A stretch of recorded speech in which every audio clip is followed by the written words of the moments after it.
ஆண்டவர் இரட்சகருமாகிய இயேசு கிறிஸ்துவின் நாமத்தினால் உங்களை ஒவ்வொருவரையும் நாங்கள் வாழ்த்தி வரவேற்கிறோம். கர்த்தர் தாமே உங்களை ஆசீர்வதிப்பாராக. ஆமென். இன்றைக்கு மதர்ஸ் டே, தாய்மார்களுடைய தினம் இல்லையா? நிச்சயமாகவே நம்முடைய தாய்மார்களுக்காக நம்ம கர்த்தருக்கு நன்றி செலுத்த வேண்டும்.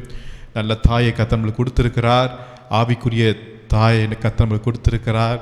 நம்மளை பெற்று எடுத்து நம்மளை படிக்க வைத்து நம்மளை ஆளாக்கி நம்மளை பாதுகாத்து நம்ம நடத்தி வந்த ஆண்டவர் கொடுத்த அந்த அம்மாக்களுக்காக, அவருடைய அன்புக்காக, அவருடைய பிரயாசத்திற்காக, அவருடைய ஜபங்களுக்காக நம்ம நன்றியோடு போய் துதிக்கணும். இன்றைக்கும் நானும் இந்த டெல்லி பட்டணத்தில் ஊழியக்காரனாய் நிற்பதற்கு எங்களோட அம்மாவுடைய அந்த அர்ப்பணிப்பு ஜபம் ரொம்ப ஆசீர்வாதமாக இருந்தது.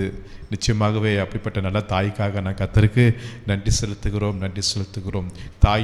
தாய்மார்கள் இந்த தினத்தில் உங்களை ஒவ்வொருவருக்கும் நாங்கள் வாழ்த்துதலையும் ஆசீர்வாதத்தையும் நாங்கள் தெரிவித்துக் கொள்கிறோம். கர்த்தர் தாமே உங்களை இன்னும் அற்புதமாய் உங்கள் குடும்பத்திற்கு, இந்த சமுதாயத்திற்கு, இந்த ஊழியத்திற்கு ஒரு நல்ல ஒரு ஆவிக்குரிய தாயாய் கர்த்தர் எடுத்து பயன்படுத்துவாராக. ஆமென். ஹல்லேலூயா. ஓகே, தாய்மார்கள் என்று நான் பார்க்கும்போது நம்ம சரீரப்பிரமாகவே கர்த்தர் நம்மளுக்கு ஒரு ஆசீர்வாதத்தை கொடுத்திருப்பார், பிள்ளைகளை கொடுத்திருப்பார். ஆனால் அதை காட்டிலும் இன்னொரு தாய் என்பது ஆவிக்குரிய தாயாய் இருக்கிறதை நாம் பார்க்க முடியுது. அப்போஸ்தலனாகிய பவுல் சொல்லுகிறார், நான் கர்ப்ப வேதனைப்படுகிறேன் என்று சொல்லுகிறார். ஆமாம், அப்போ அந்த அளவுக்கு அவர் டெலிவரி பெயினை பார்த்து அநேக ஆத்துமாக்களை அவர் ஆதாயப்படுத்தியிருக்கிறார் இல்லையா? அப்போ அவர் ஒரு ஆவிக்குரிய ஒரு தாயைப் போல, ஒரு தந்தையைப் போல எத்தனையோ ஊழியர்களையும், மிஷனரிகளையும், சபைகளையும் அவர் உருவாக்கி இருக்கிறார். ஆகவே சரீரப்பிரமாக நம்மளுக்கு ஆண்டவர் கொடுத்த பிள்ளைகளுக்காக ஸ்தோத்திரம். அந்த 2 பிள்ளைகள் மாத்திரம் என்று நம்ம எண்ணிக்கொள்ளாதபடி எத்தனையோ நூற்றுக்கணக்கான பிள்ளைகள் இந்த சமுதாயத்தில் இருக்கிறாங்க. ஒரு அரவணைப்பு இல்லாமல், அன்பு இல்லாமல், பாசம் இல்லாமல், ஒரு ரட்சிப்பு இல்லாமல் இருக்கிற இந்த பிள்ளைகளுக்கு நம்ம ஒரு தாயாக இருக்க வேண்டும் என்று இந்த நாளில் நான் உங்களுக்கு அறிவிக்கிறேன். அப்படிப்பட்ட ஒரு தாயாக இருப்போம். மொர்தெகாய் எஸ்தரை வளர்த்து ஆளாக்கி 127 நாடுகளுக்கு ஒரு ராணி ஆக்கிறதுக்கு மொர்தெகாய் அங்கே தேவைப்பட்டாங்க. மொர்தெகாயோட அப்பாவும் இல்லை, அம்மாவும் இல்லை. ஆனால் அங்கே ஒரு தாயை போல மொர்தெகாய் நின்றதை நான் பார்க்க முடிந்தது. இப்படிப்பட்ட ஆவிக்குரிய தாய்மார்கள் இன்றைக்கு தேவை. ஆமென். கர்த்தர் உங்களை ஆசீர்வதிப்பாராக. இன்றைக்கி வேதத்திலேருந்து ஒரு சகோதரியை நான் பார்க்க போகிறோம், அதாவது ஒரு தாயை நான் பார்க்க போகிறோம். அவங்களுடைய காரியங்களை நம்ம வாசிக்கும் போது ஒரு ஆவிக்குரிய கண்ணோட்டத்தில் நம்ம பார்க்க வேண்டும். சரிங்களா? ஒரு சரியான ஒரு சிந்தனையோடு இந்த காரியத்தை நாம் பார்க்கும்போது, படிக்கும்போது தான் இதோடைய ஆவிக்குரிய சத்தியத்தை நாம் புரிந்து கொள்ள முடியும். இவங்களை பற்றி வேதத்தில் ரொம்ப இடத்துல எழுதப்பட்டிருக்குன்னு கேட்டிங்கன்னா நிச்சயமாகவே இல்லை. ஒரு ஆதியாகமத்தில் எழுதப்பட்டிருக்கிறது. அதுக்கப்புறம் அவளை குறித்து ரொம்ப பெருசாக அங்கங்கே எழுதப்படவில்லை. ஆனாலும் இந்த நாளில் இந்த அம்மாவை குறித்து நான் பேசுகிறதுல பெருமைப்படுகிறேன். ஏனென்று நீங்கள் இந்த செய்தியை நீங்கள் கேட்கும்போது உங்களுக்கு புரியும். கர்த்தர் இந்த வார்த்தை மூலமாய் உங்களை ஆசீர்வதிப்பாராக. ஆபிரகாமுடைய பையன் ஈசாக்குடைய பையன் யாக்கோபுக்கு 12 குமாரர்கள் இருந்தார்கள். அதில் ஒரு குமாரன் பேர் தான் யூதா. இந்த யூதா தன் சகோதரரோடு கூட வாழ்ந்து கொண்டிருந்தார். ஆனால் திடீரென்று அந்த இடத்தை விட்டு, சகோதரரை விட்டு கானான் தேசத்துக்கு என்ன செய்கிறாரு, அவர் போகிறதை நாம் பார்க்குறோம். அங்கே ஒரு பெண்ணை அவர் கல்யாணம் பண்ணுகிறார். அவருக்கு 3 குமாரர்கள் பிறக்கிறார்கள். முதல் குமாரன் ஏர், அதுக்கப்புறம் ஓனான், அதுக்கப்புறம் சேலா என்று 3 குமாரர்கள் பிறக்கிறதை நாம் பார்க்கிறோம். ஏர், ஓனான், சேலா. பேரெல்லாம் ரொம்ப வித்தியாசமாக வரும், ஆனாலும் அதுதான் பேர். சரிங்களா? இப்போ தன் மூத்த குமாரனாகிய ஏர் என்பவனுக்கு தாமார் என்னும் பேருள்ள ஒரு பெண்ணை கொண்டாள். இது நான் வாசிக்கிறது எங்கே இருக்குது என்றால் ஆதியாகமம் 38ஆம் அதிகாரத்தில் இருக்கிறது. இதில் 6ஆம் வசனத்தை நான் வாசிக்கிறேன். யூதா தன் மூத்த குமாரனாகிய ஏர் என்பவனுக்கு தாமார் என்னும் பேருள்ள ஒரு பெண்ணை கொண்டாள். இந்த தாமார் கானானுடைய ஸ்திரீயாய் இருக்கிறார்கள். அப்போ ஒரு புறஜாதி ஒரு பெண்ணாய் இருக்கிறாங்க. இப்போ இந்த பெண்ணுக்கு ஒரு திருமணம் நடக்குது. யூதா ஆபிரகாமுடைய சந்ததி, இவங்க கானானுடைய சந்ததி. இவங்க 2 பேருக்கும் திருமணம் நடக்குது. அப்போ நிச்சயமாகவே இந்த தாமாருடைய இதயத்தில் என்ன தோன்றியிருக்கும், யூதா ஆபிரகாமுடைய, ஈசாக்கு, யாக்கோபுடைய சந்ததியாக இருக்கிறார்கள். பெரிய செல்வந்தர்கள், கோடீஸ்வரர்கள், பிரபுக்கள், எத்தனையோ திரளான வேலைக்காரிகள் உண்டு, ஆடு மாடுகள் மிருகங்கள் உண்டு. கர்த்தர்களை ஆசீர்வதித்திருக்கிறார். ஒரு சிறந்த குடும்பம், ஒரு அற்புதமான குடும்பம், ஒரு பக்தி உள்ள குடும்பம், ஜெபிக்கிற குடும்பம், வாக்குத்தத்தத்தை பெற்ற குடும்பம். இந்த குடும்பத்தில் நான் ஒரு மருமகளாய் போகிறது என்பது ஒரு சாதாரண ஒரு விஷயம் அல்ல. ஒரு பெரிய கனவோடு, ஒரு பெரிய எதிர்பார்ப்போடு, தான் வாழ்க்கையில் நான் ஒரு சிறந்த இடத்துல நான் செட்டில் ஆக போகிறேன் என்று நினைத்து கொண்டு இந்த தாமார் அந்த குடும்பத்தில் திருமணத்தின் மூலமாய் இணைகிறாங்க. ஒரு நல்ல தொடக்கம் தான். ஆனால் இந்த தாமாருடைய கணவர் ஏர் ஒரு சரியான மனுஷன் கிடையாது, ரொம்ப மோசமான ஒரு மனுஷன். இதெல்லாம் பார்க்கும்போது அந்த மனைவியுடைய இறுதியாக உடஞ்சிருக்கும். என்ன நல்ல குடும்பம்னு வந்தோம், கடைசியில் கணவர் இப்படி இருக்கிறாரு என்று வெறுத்து போயிருப்பாங்க. அந்த நேரத்தில் மரணம் வருகிறது. யார் தன்னுடைய கணவரை இழக்கிறார். இப்போ விதவை ஆகிறார். இப்போ இதை மாமனார் பார்க்குறார். யூதா பார்த்துட்டு அடுத்த 2வது மகன் அதாகிய ஏரோடைய தம்பி ஓனான்ட்ட சொல்கிறாரு, நீ உன் அண்ணியை என்ன செய்ய, ஒரு மனைவியாக்கி கொள்ளு, அவங்களுக்கு நீங்கள் ஒரு சுதந்திரம் வேணும், ஒரு குடும்பம் வேண்டும், ஒரு வாரிசு வேண்டும் என்று சொல்கிற போது ஓகே என்று சொல்லிட்டு ஓனானும் என்ன செய்கிறாரு, அங்கே கல்யாணம் ஆகுது, அண்ணியை திருமணம் ஆகிறாரு. சரி, கணவர் இறந்துட்டார், மாமனார் என்னை கைவிடவில்லை, எனக்கு இன்னொரு ஒரு மறுபிறவி கடத்தி விட்டது, எனக்கு இன்னொரு அழகான ஒரு நல்ல ஒரு கணவர் என்னை கடத்தி விட்டார் அதே குடும்பத்திலிருந்து என்று சொல்லி இதை தாமார் தன்னுடைய வாழ்க்கை பயணத்தை அடுத்தது திருப்பியும் 2வதாக தொடங்குகிறார்கள். ஆனால் இன்னொரு ஒரு பெரிய அடி வருகிறது. இந்த கணவர் ஓனானும் அங்கு மரிக்கிறதை நாம் பார்க்கிறோம். இவர்கள்லாம் கர்த்தரின் பார்வைக்கு பொல்லாப்பானதை செய்கிறார்கள். ஆனால் எந்த குடும்பம்? யாக்கோபுடைய குடும்பம், ஜெபிக்கிற குடும்பம், தரிசனம் பெற்ற குடும்பம். ஆனால் இந்த பிள்ளைகளுடைய வாழ்க்கையை நீங்கள் பார்க்கும்போது கர்த்தருக்கு பொல்லாப்பானதை செய்ய ஆரம்பிக்கிறாங்க.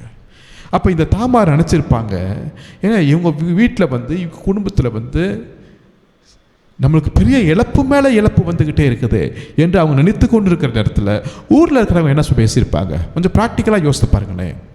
ஒருவேளை யூதா தான் என்ன நினச்சிருப்பார்? அக்க பக்கத்தினர் சொந்தக்காரங்க என்ன நினச்சிருப்பாங்க? இந்த யூதா குடும்பம் நல்லா தான் இருந்தாங்க, நல்லா 3 பசங்க, நல்ல செல்வ செழிப்பாக சந்தோஷமாக சமாதானமாக இருந்தாங்க. ஆனால் இந்த கானானிய ஸ்திரீயாகிய தாமா இவங்க வீட்டுக்குள்ளே வந்ததுலேருந்து மரணம், மீண்டும் மரணம் என்ன சொல்லியிருப்பாங்க? கொஞ்சம் யோசித்து பாருங்களேன். இன்றைக்கே எப்படி பேசியிருப்பாங்க, அப்போ அந்த நாட்களில் எப்படி பேசியிருப்பாங்க? இந்த பெண்ணுனால இந்த குடும்பத்துக்கு சாபம் வந்துச்சு தான் சொல்லுவாங்க. இந்த பெண்ணு எப்போ இந்த வீட்டுக்குள்ளே வந்தாதோ மரணமும் வந்துருச்சு, சாபம் வந்துருச்சு, ஏதோ ஒரு பிரச்சனையை கொண்டு வந்துட்டா. இந்த பெண்ணை மூஞ்ச பார்த்ததுலேருந்தே ஒரு பெரிய நஷ்டம் வந்தது. சில சமயத்தில் உங்கள் லைஃப்பில் கூட நீங்கள் இதெல்லாம் பேசி கேட்டிருப்பீங்க. இவன் ஏன் பிறந்தா, இவன் பிறந்ததுலேருந்து தான் நம்ம வீட்டுக்கு எல்லாமே இழப்பு என்று பேசியிருப்பாங்க. இவன் இங்கே வந்ததுலேருந்து தான் கஷ்டம், இவன் இந்த டியூட்டியில் இந்த ஆஃபீஸில் இவன் எப்போ வந்தானோ, இவன் மூஞ்ச எப்போ பார்த்தனோ, நிறைய காரியங்களை நீங்கள் கேட்டிருப்பீங்க. சில சமயத்தில் உங்கள் முகத்துக்கு முன்பாக பேசியிருப்பாங்க. சில சமயத்தில் அந்த வார்த்தையை நீங்கள் கேட்குறது மாதிரி கூட பேசியிருப்பாங்க. சில சமயத்தில் சில வார்த்தைகள் எல்லாம் நம்ம இருதயத்தை உடைக்குங்க. கேட்கக்கூடாத சில வார்த்தைகள் சொந்த குடும்பத்திலேருந்து வரும்போது நம்முடைய இருதயெல்லாம் உடையும். நான் வந்ததுனால தான் இவ்வளோ பிரச்சனையா, நான் என்ன பண்ணேன்? இந்த தாமாருடைய லைஃப்பை கொஞ்சம் பாருங்களேன். முதல் கல்யாணமும் மரணம், 2வது கல்யாணம் பண்ணுறாங்க, திருப்பி இன்னொரு மரணம். எத்தனை தான் இந்த பெண்ணு தாங்கியிருப்பாங்க இல்லையா? ஆல்ரெடி பெண்கள் பலவீனமானவர்கள், சில சின்ன காரியங்களை கூட, இழப்புகளை கூட அவங்களால தாங்க முடியாது. ஆனால் ஒரு மரணம் இல்லை, 2 மரணத்தை சந்திக்கிற இந்த பெண்ணு வாழ்க்கை எந்த அளவுக்கு கஷ்டப்பட்டிருப்பாங்கன்னு ப்ராக்டிக்கலாக அதை யோசித்து பாருங்களேன். ஆனாலும் இந்த தாய்மார்கள் தினத்தில் நான் ஒரு காரியத்தை சொல்கிறேன். நம்முடைய தேவன் நல்ல தேவன். ஆமென். உங்களுடைய பிரயாசத்தை கர்த்தர் பார்க்கிறார், உங்களுடைய உள்ளத்தை கர்த்தர் பார்க்கிறார். உங்களை சுற்றி ஜனங்க என்ன வேணாலும் பேசலாம், உங்களை குற்றம் சுமத்துறதுக்கு 1000 மக்கள் நிற்கலாங்க. ஆனாலும் உங்களை கர்த்தர் நேசிக்கிறார். நீங்கள் நினச்சிருப்பீங்க, நான் கானானிய ஸ்திரீ, நான் இப்போ ஒரு புறஜாதி, நான் இங்கே வந்ததுனால தான் எனக்கு பிரச்சனையோ என்று நினைத்திருக்கலாம். இல்லை, கர்த்தர் உங்களை நேசிக்கிறார். தொடர்ந்து இந்த வசனத்தை நீங்கள் கேளுங்க. இந்த வார்த்தை நிச்சயம் உங்கள் வாழ்க்கைக்கு, உங்கள் எதிர்காலத்திற்கு ஒரு பெரிய ஆசீர்வாதமாக இருக்கும். நம்முடைய தேவன் எவ்வளவு பெரியவர் என்பதை நாம் பார்க்க முடியும். ஓகே, தன் முதல் கணவர் ஏர் மரித்துட்டார், ரெண்டாவது கணவர் ஓனான் மரித்துட்டார். இப்போ யூதாவுக்கும் மூன்றாவது ஒரு பையன் இருக்கிறான், அவன் பேர் சேலா. இப்போ இந்த யூதாவுக்கும் தன் பையனை கொடுக்கறதுக்கு கஷ்டமாக தான் இருக்கும் இல்லையா? ஆல்ரெடி இருக்கிறத 3 பசங்களை 2 பசங்களை கொடுத்துட்டு மரணம் வந்துருச்சு. இந்த 3ஆவது மகனையும் கொடுத்தா நிச்சயமாக மரணம் தான் வரும். ஒரு சிக்கலில் மாட்டியிருக்கிறாரு. அவருடைய இருதயமும் இதுக்கு தயாராகவே இல்லை. இப்போ இந்த டைமில் இந்த ஒரு காரியத்தை சொல்கிறார் மாமனார் தாமார்கிட்ட. ஓகேப்பா தாமார், நீங்கள் உங்கள் வீட்டில் போய் இருங்க. இப்போ என் பையன் சின்ன பையனாக இருக்கிறான் சேலா, அவன் வளர்ந்த பிறகு ஏற்ற நேரத்தில் நான் உன்னை கூப்பிடுவேன், திருமணம் வச்சுக்கலாம் அப்படின்னு அந்த மனுஷன் சொல்கிறார். இதெல்லாம் நல்லா இருக்குது, சூப்பரான நல்ல வார்த்தை இல்லையா? இப்படிப்பட்ட வார்த்தைகளை மாமனார் அல்லது மாமியார்ட்டு கேட்கறது என்பது ஒரு சாதாரண விஷயம் அல்ல. ஆனால் அவங்க எந்த அளவுக்கு உண்மையாக சொன்னாங்களோ என்பது தான் ஒரு பெரிய கேள்வி. அது கர்த்தர் அறிவாராக இருக்கிறார். நல்லா இருக்குது வார்த்தை. ஓகே, வெயிட் பண்ண சொல்கிறார் எங்கள் மாமனார். நிச்சயமாக எங்கள் மாமனார் செய்வார். ஏன்னா ஆல்ரெடி முதல் கணவர் இறக்கும் போது 2ஆவது கணவர் கொடுத்தார். அப்போ நிச்சயம் 3ஆவதுக்கும் அவருடைய மகனை எனக்கு கொடுப்பார் என்று சொல்லிட்டு நம்பிக்கையோடு ஓகே என்று சொல்லிட்டு தாமா தன்னுடைய வீட்டுக்கு போயிட்டாங்க. ஆனால் நாட்கள் ஆக ஆக ஆக ஆக ஒரு பெண் எவ்வளோ நாள் தான் வெயிட் பண்ணுவாங்க இல்லையா? கஷ்டம் தானே. வெயிட் பண்ணுறாங்க, வெயிட் பண்ணுவாங்க. எனக்கு இன்விடேஷன் வரும், எனக்கு கூப்பிடுவாங்க எங்கள் மாமனார், நிச்சயம் கூப்பிடுவாங்க. எனக்கு மீண்டும் ஒரு வாழ்க்கை உண்டு, எனக்கு மீண்டும் திருமணம் நடக்கும், நான் மீண்டும் ஒரு குடும்ப வாழ்க்கையை நான் தொடங்குவேன் என்று சொல்லி வெயிட் பண்ணுறாங்க.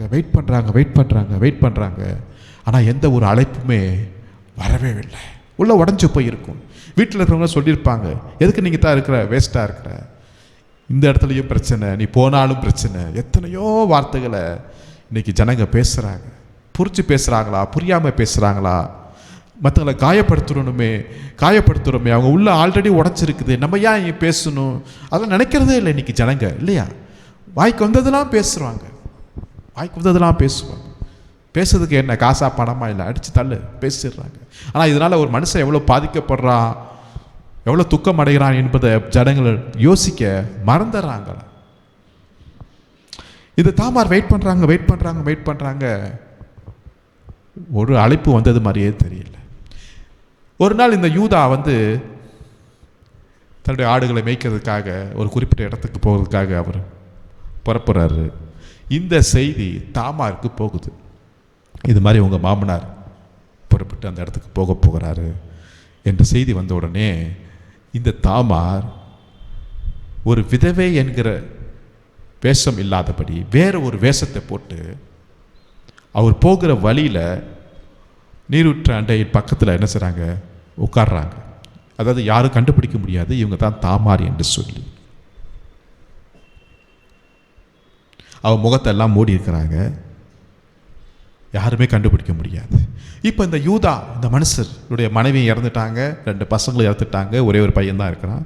இந்த யூதா போயிட்டே இருக்கும்போது அந்த பெண்ணை பார்க்குற, இந்த பெண் ஒரு வேசி என்று நினைக்கிறார். மாமனார் மருமகளை வேசி என்று நினைத்துட்டு இந்த பெண்ணோட சேரும்படியாய் இந்த யூதா பிரயாசப்படுகிறார். ஆல்ரெடி நான் சொன்னேன், இந்த காரியத்தை நீங்கள் ஒரு ஆவிக்குரிய பார்வையில் நீங்கள் பார்க்கும்படியாக நான் கேட்டுக்கொள்கிறேன். அப்போ இந்த பெண்ணை கூப்பிட்றார், யூதா கூப்பிட்றார்.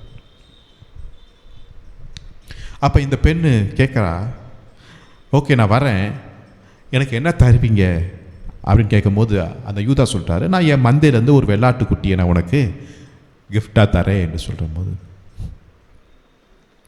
அப்போ நீங்கள் தருவீங்களா தரமாட்டீங்களா எனக்கு தெரியாது, ஆனால் அது வரைக்கும் நீங்கள் எனக்கு ஒரு அடையாளத்தை எனக்கு தர வேண்டும் என்று இந்த பெண்ணு கேட்குறா. இந்த பெண்ணுக்கு தெரியுது இவர் யாருன்னு, நான் இந்த மனுஷனுக்கு தெரியல இந்த பெண்ணு யாருன்னு சொல்லிட்டு, ஓகே உனக்கு அடையாளமாக உனக்கு என்ன வேண்டும் என்று கேட்கும் போது இந்த ஸ்திரீ ரொம்ப விவரமாக 3 காரியத்தை கேட்குறாங்க. ஆதியாகமம் 38 அதிகாரத்தில் 18 வசனத்தை நான் வாசிக்கிறேன். அப்பொழுது அவன், நான் உனக்கு அடைமானமாக என்ன கொடுக்க வேண்டும் என்று கேட்டான்.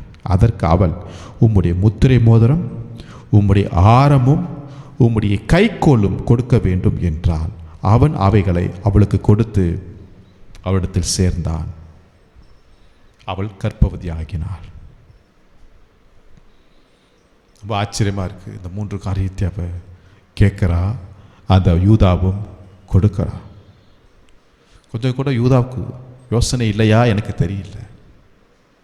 3 காரியம். 1 முத்திரை மோதிரம், 2வது ஆரம், 3வது கைக்கோல். இது 3ம் யூதர்களுக்கு பொறுத்தவரை ரொம்ப முக்கியமான ஒரு விஷயம். இது அவங்களுடைய குடும்பத்திற்கு ஒரு பெரிய ஆதாரம், ஒரு மிகப்பெரிய ஒரு சொத்து. முத்திரை மோதிரம் எதை குறிக்கிறது என்றால் ஒரு அதிகாரத்தை குறிக்கிறது. அந்த இளைய மகன் அப்பா விட்டு தூரம் போயிட்டு எல்லாத்தையும் செலவழித்து மீண்டும் மனம் திரும்பி அப்பாட்ட வரும்போது அங்கே மோதிரத்தை கொடுக்கிறார், அதிகாரத்தை கொடுக்கிறார். அப்போ அதிகாரம் கேட்டு வாங்குறா. 2வது, இந்த அதிகாரம் என்பது பிதாவை குறிக்கிறதுன்னு வச்சுங்களேன். 2வது பார்க்கும்போது ஆரம். இது ஆரம் என்பது ஆசாரியர்கள், பிரதான ஆசாரியர்கள் தங்கள் இடுப்பில் கட்டப்பட்டிருக்கிற ஒரு பெல்ட் என்று மாதிரி நீங்கள் வைத்துக் கொள்ளுங்களேன். புதிய ஏற்பாட்டில் வரும்போது பிரதான ஆசாரியர் யார் என்றால் மகா பிரதான ஆசாரியர் இயேசு, இல்லையா? அப்போ முதல் முத்திரை மோதிரம் என்பது பிதாவை குறிக்கிறது. 2வது ஆரம் என்பது பிரதான ஆசாரியர்கள் அணியக்கூடிய ஒரு வஸ்திரத்தின் ஒரு தொங்கலை குறிக்கும் போது அது மகா பிரதான ஆசாரியர் யார் என்றால் இயேசுவை குறிக்கிறது. 3வது கைக்கோலை கேட்குறாங்க. இந்த கைக்கோல், கோல் என்பது கோலும் தடியும் என்னை தேற்றக்கூடியதாக இருக்கிறது. அப்போ தேற்றக்கூடியவர் ஒருத்தர் யார் என்றால் அவர் பரிசுத்த ஆவியானவராக இருக்கிறார். இப்போ இந்த 3 காரியத்தை இந்த பெண்ணு கேட்குறாங்க. இப்போ இந்த யூதாட்ட வந்து இந்த 3 காரியங்களும் கானானிய ஸ்திரீ ஆகிய தாமாருக்கு பாஸ் ஆகிறதை நாம் பார்க்கிறோம்.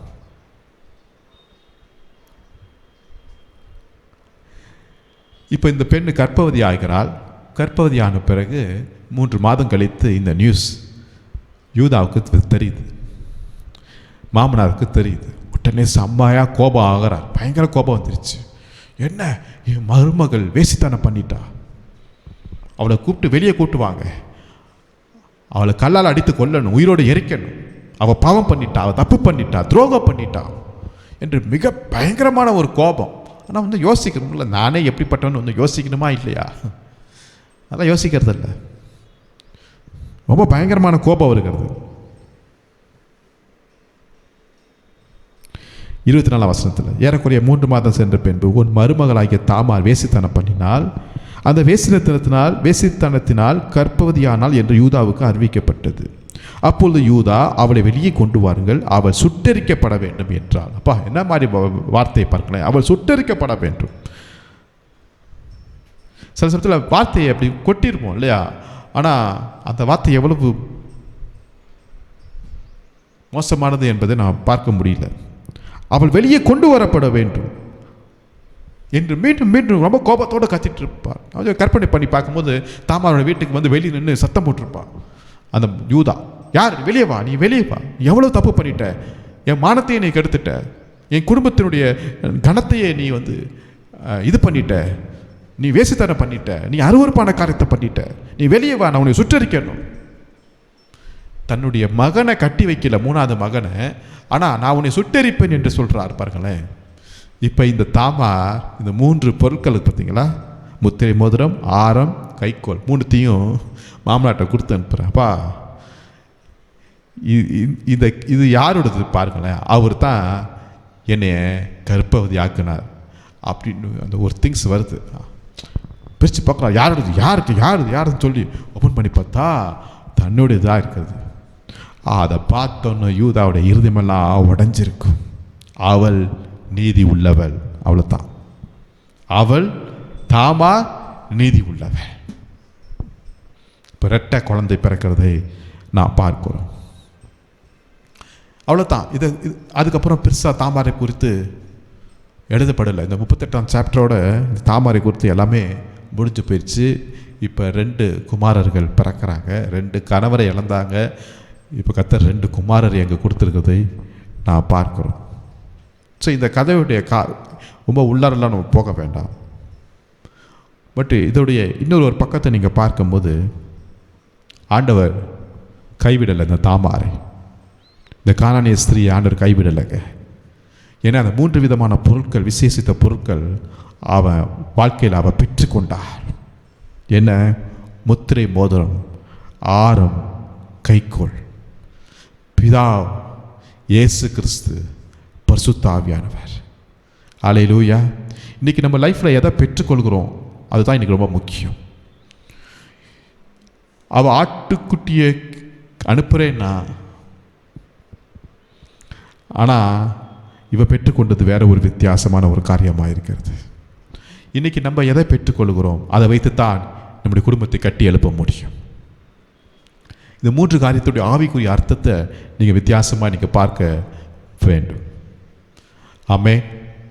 இந்த திருத்துவத்தின் ஆசீர்வாதம் இந்த தாமாருடைய லைஃப்பில் ஒரு பெரிய ஆசீர்வாதத்தை நாம் கொடுத்ததாய் நாம் பார்க்கிறோம். ஆமென். கர்த்தர் இவனுடைய சந்ததியை இப்போ ஆசீர்வதிக்கிறார். இந்த யூதா மூலமாய் வந்த இந்த சந்ததியை கர்த்தர் ஆசீர்வதிக்கிறார். இப்போ இந்த யூதா உடைய இந்த மருமகளாகிய தாமாருடைய இந்த நேமுடைய அர்த்தம் பேரிச்சை மரம் என்கிற அர்த்தம். அதாவது தமிழ் வேதத்தில் நீங்கள் பார்க்கும்போது பனை மரம் அல்லது பேரிச்சை மரம் என்று இருக்கும். பாருங்கள், எவ்வளோ நல்ல ஒரு அற்புதமான ஒரு அர்த்தத்தை கொண்ட ஒரு மகள். ஆனால் அவங்க வாழ்க்கையில் நடந்த காரியமெல்லாம் ரொம்ப வித்தியாசமான ஒரு காரியம். நான் மீண்டும் சொல்கிறேன், தெய்வம் தாமாரை கைவிடவே இல்லை. அல்லேலூயா. இந்த 38ஆம் சாப்டரோட தாமாருடைய கதை முடிந்திருக்கலாம் என்று நினைத்தாலும் பரிசுத்த வேதாகமத்தில் பல இடத்துல இந்த தாமாரை கொண்டு வந்து பரிசுத்த ஆவியானவர் இந்த வேதத்தில் வெளிப்படுத்துவதை நாம் பார்க்கிறோம். ஆமென். நான் மீண்டும் சொன்னேன், தாமார் என்பது ஒரு புறஜாதி பெண்ணாக இருந்தாலும் அந்த பேருடைய அர்த்தம் பேரிச்சை மரம் அல்லது பனை மரம். இப்போ மாமனார் சொல்கிறாரு, நீ நீதி உள்ளவள் என்றிருக்கிறார். இப்போ இந்த பைபிள் சொல்லுது சங்கீதம் 92:12 நீதிமான் பனையை போல் செழிப்பான். அப்போ இந்த பனை மரம் பேரிச்சை மரத்துடைய அர்த்தம் என்னன்னா தாமாரை போல் செழிப்பார் என்று போடப்பட்டிருக்கிறது. ஆமென். நீங்கள் உலகப்புறமாக தாமாருடைய லைஃப் செழிப்பாக இருந்துச்சானா இல்லவே இல்லை. மரணம், மீண்டும் மரணம். அவள் வாழ்க்கை இன்னும் ரொம்ப மோசமாய் போய் கொண்டிருக்கிறத நான் பார்க்கிறோம். அவளுக்கு வர வேண்டிய சில ஆசீர்வாதங்கள் கிடைக்காம இருக்கிறதை நான் பார்க்கிறோம். ஆனால் அவள் நீதி உள்ளவள் என்பதை இன்றைக்கு வேதாகமம் ப்ரூஃப் பண்ணியிருக்கிறது. அதே போல நீதி உள்ளவர்கள், நீதிமான்கள் தாமாரை போல் செழிப்பார்கள். ஆமென். பனை மரத்தை போல் செழிக்கக்கூடியவர்களாக இருக்கிறார்கள். நான் சொல்கிறேன், இந்த மகளுடைய பேருடைய மீனிங் பேரிச்சை மரம், பாம் ட்ரீ. அல்லேலூயா. இயேசு தன்னுடைய மரணத்துக்கு முன்பாக எருசலேமுக்கு அவர் பவனி செல்லும் போது எல்லாருடைய கரங்களில் கொடுக்கப்பட்டது ஒரு பாம் ட்ரீயோட லீஃபாய் காணப்படுகிறது இல்லையா? அப்போ அதோடைய அர்த்தம் என்னவென்றால் அந்த இடத்துல பார்க்கும்போது அது ஒரு சிம்பிள் ஆஃப் விக்டரியை குறிக்கிறது. அது ஒரு வெற்றியின் அடையாளமாய் காணப்படுகிறது. இப்போ இந்த தாமார் லைஃப்பில் என்னங்க பெரிய வெற்றினா, வெற்றி இருந்துச்சு. அல்லேலூயா. அங்கே இயேசு கிறிஸ்து மரிக்கிறதுக்கு முன்பாக அந்த நிகழ்ச்சியில் காணப்பட்ட ஒரு காரியம், எஸ், தாமார் கானானிய ஸ்திரீ தான், ஆனால் அவள் ஒரு வெற்றியை பார்த்தாள். ஆமென். அல்லேலூயா, அல்லேலூயா. இந்த பனைமரம் அல்லது பேரிச்சை மரத்துடைய ரகசியங்கள், ஆசீர்வாதங்களை குறித்து வேதத்தில் கிட்டத்தட்ட 45 தடவை அங்கே மென்ஷன் ஆகிக்கிறத நான் பார்க்கிறோம். அப்போ பேரிச்சை மரம் பனை மரம் என்று சொன்னால் இன்னொரு புதிய அர்த்தம் என்ன? புதிய அர்த்தம் இல்லை, அதோடைய அர்த்தமே தாமார் என்று தான் பார்க்க முடியும். அப்போ இந்த தாமாரை குறித்து வேதத்தில் 45க்கும் அதிகமான இடங்களில் பரிசுத்த ஆவியானவர் அங்கே மென்ஷன் பண்ணிக்கொண்டே இருக்கிறதை நாம் பார்க்கிறோம். ஆமென். தேவரான ஒரு தீர்க்கதரிசி இருக்கிறாங்க இல்லையா? அவங்க தீர்க்கதரிசி மாத்திரமல்ல, அவங்க ஒரு நியாயாதிபதி. அவங்க எங்கே நியாயம் விசாரிக்கிறதுக்கு உட்கார்கள் என்று பார்க்கும்போது இப்படிப்பட்ட ஒரு பாம் ட்ரீயுடைய நிழலில் கீழே உட்கார்ந்து அங்கே நியாயம் விசாரிப்பார்களாம். அப்போ பாம் ட்ரீனா என்ன? தாமார் என்று தான் விடப்பட்டிருக்கிறது. அப்போ தாமாருக்கு கர்த்தர் எப்படி நின்று ஒரு நியாயாதிபதியாக இருந்தாரோ இதெல்லாம் தேபோரா பார்த்துருப்பாங்க. அப்போ நான் இந்த மரத்துக்கு தாமார் கீழே இல்லையா நான் உட்கார்ந்து ஒரு நியாயம் விசாரிப்பேன் என்று சொல்லி இருக்கிறதை நாம் பார்க்கிறோம். ஓகே, அதை காட்டிலும் 2 முக்கியமான வசனத்தை நான் வாசிக்க விரும்புகிறேன். ரூத் புஸ்தகம் 4ஆம் அதிகாரத்தில் நீங்கள் வாசிக்கும் போது அதில் 12ஆம் வசனத்தை வாசிக்கிறேன். ரூத் 4:12. இந்த பெண்ணிடத்திலே கர்த்தர் உனக்கு அருளி செய்ய போகிற சந்தானத்தினாலே உன் வீடு தாமார் யூதாவுக்கு பெற்ற பேரேசின் வீட்டை போல் ஆக கடவுது என்றார். ஹல்லேலூயா. ஆவியானவர் பாருங்களேன், இங்கே ஒரு முக்கியமான இடத்துல ஒரு முக்கியமான புஸ்தகத்தில் இங்கே தாமாரை குறித்தும் தாமாவுடைய பிள்ளையாகிய பேரேசை குறித்தும் எழுதப்பட்டிருக்கிறது. உன் வீடு தாமார் யூதாவுக்கு பெற்ற பேரேசின் வீட்டை போல் ஆக கடவது என்றார். அப்ப இந்த ரூத்துடைய லைஃப்ல கிடைக்க போகிற ஒரு ஆசீர்வாதம் எப்படி ஆஸ்வதிக்கிறாங்கன்னா, அப்பா உன் வீடும் உன் சந்ததியும் உன் குடும்பம் எப்படி ஆஸ்வதிக்கப்படும் தெரியுமா?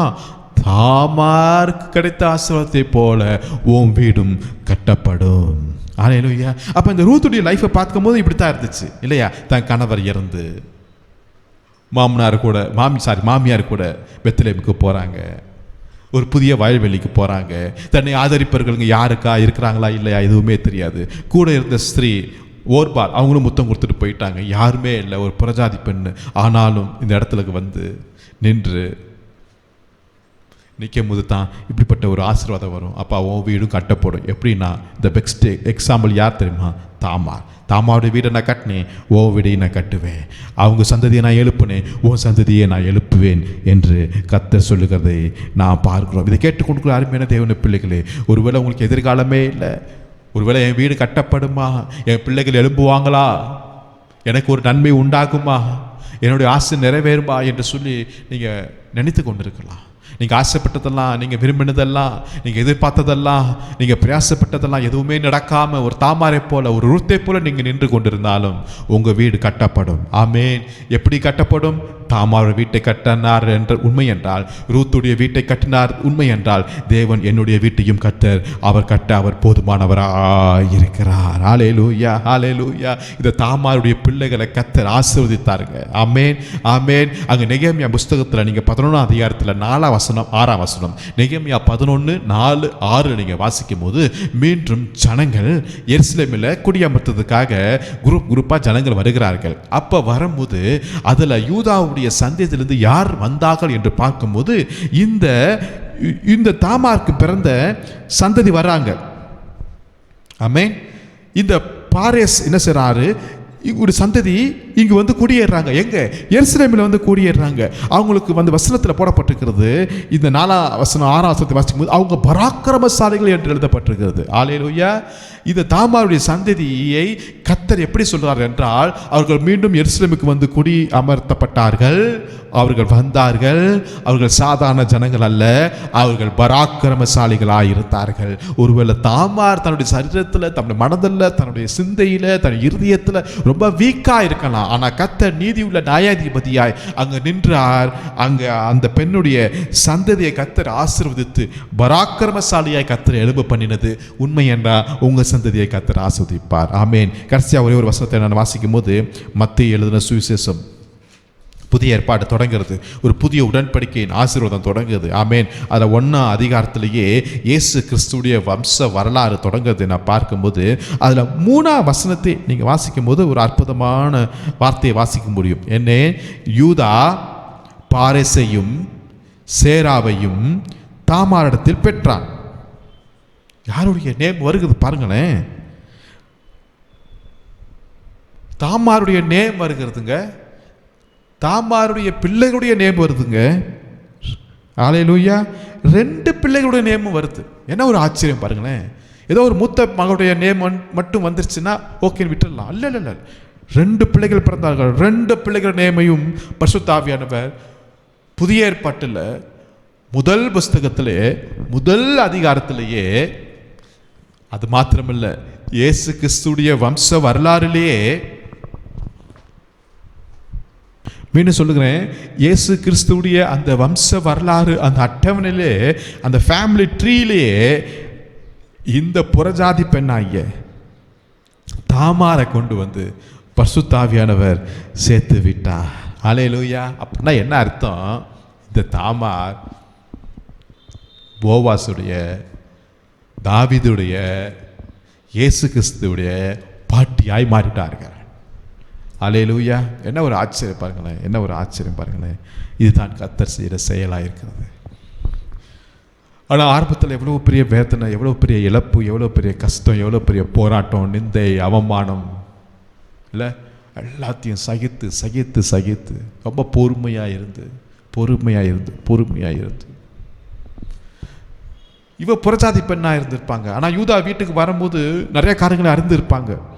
அவங்க ஜெபிக்கிறவர்கள், சரி நானும் ஜெபிக்க போகிறேன். அவங்க வேதத்தை நேசிக்கிறவங்க, சரி நானும் வேதத்தை நேசிக்கிறேன். அவங்க தரிசனம் பிள்ளவங்க, எனக்கு கர்த்தர் ஏதாவது தரிசனம் தருவாரா என்று ஒரு பெரிய எதிர்பார்ப்போடு தான் வந்திருப்பாங்க. ஒருவேளை அந்த தரிசனமும் ஜபமும் யூதாவுடைய மற்ற பிள்ளைகளுடைய லைஃப்பில் எப்படி இருந்துச்சோ தெரியாது. ஆனால் தாமாருடைய லைஃப்பை மாற்றிருச்சு. ஆமென். ஏலியுடைய காரியங்கள், ஊழியங்கள் ஏலியுடைய பிள்ளைக்கு போகலை. ஆனால் அவங்க வீட்டுக்கு வந்த அண்ணாளுடைய பிள்ளையாகிய சாமுவேலை மாற்றி விட்டுது. இன்னைக்கும்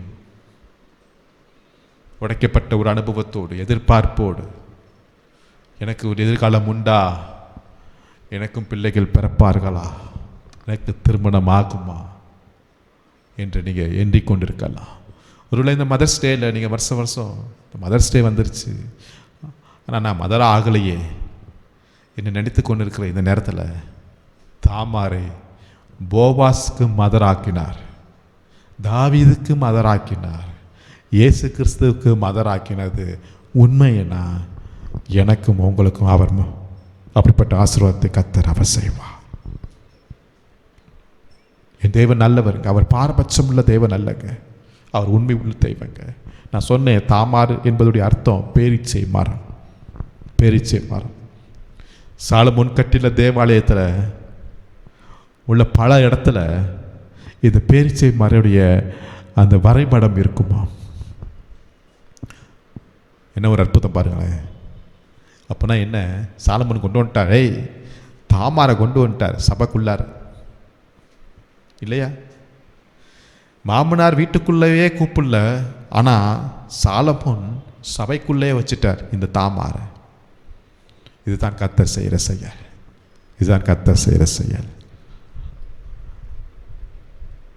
கர்த்தர் அப்படிப்பட்ட ஆசீர்வாதத்தை இந்த நல்ல நாளில் உங்கள் ஒவ்வொருவருக்கும் கர்த்தர் தருவாராக. இந்த தாய்மார்கள் தினத்தில் இந்த தாமாருடைய லைஃப்பில் இருந்த அதே ஆசீர்வாதத்தையும் கர்த்தர் உங்களுக்கும் தருவாராக. நான் ஜெபிக்கிறேன். நல்ல பிதாவை நன்றியோடு போய் ஸ்தோத்திரிக்கிறோம். இந்த தாய்மார்கள் தினத்துக்காக நன்றி ராஜா. இந்த நல்ல நாளில் எங்கள் குடும்பத்தில், எங்கள் சபையில் இருக்கிற ஒவ்வொரு தாய்மார்களுக்காக நன்றி செலுத்துகிறோம். கர்த்தர் நீர் அவளை ஆசீர்வதிக்க முடியாது நாங்கள் ஜெபிக்கிறோம்.